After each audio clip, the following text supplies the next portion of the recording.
Formatosi artisticamente all'Accademia di Brera, dove ha come insegnante Francesco Hayez, Filippo Carcano dimostra presto le sue attitudini nel dipingere paesaggi con una particolare attenzione ai dettagli.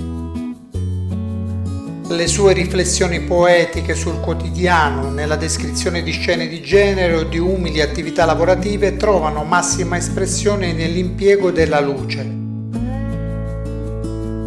Una corposa matericità si appropria degli spazi prospettici consegnando all'osservatore pennellate solide che creano contrasti chiaroscurali netti. Nell'impianto scenico utilizzato nell'opera Tipi di una famiglia di contadini nel Veneto assistiamo a un momento di relax di un gruppo di persone che si scalda alla tenue luce del tramonto. 3 persone siedono sugli scalini dell'entrata di un rustico, una donna che fila e guarda verso lo spettatore, 2 ragazzi, un maschio e una femmina, forse stanno parlando. La figura in primo piano è un vecchio appoggiato al muro, tiene in mano un bastone e fissa un punto indefinito davanti a sé.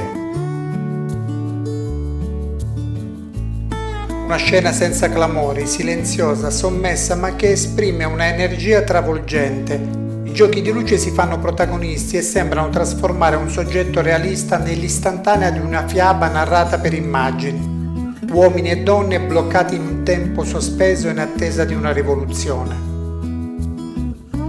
La poetica di Carcano suscitò nella critica giudizi contrastanti. Nonostante i muri che gli furono alzati contro, Carcano continuò a dipingere con sempre più rinnovato entusiasmo.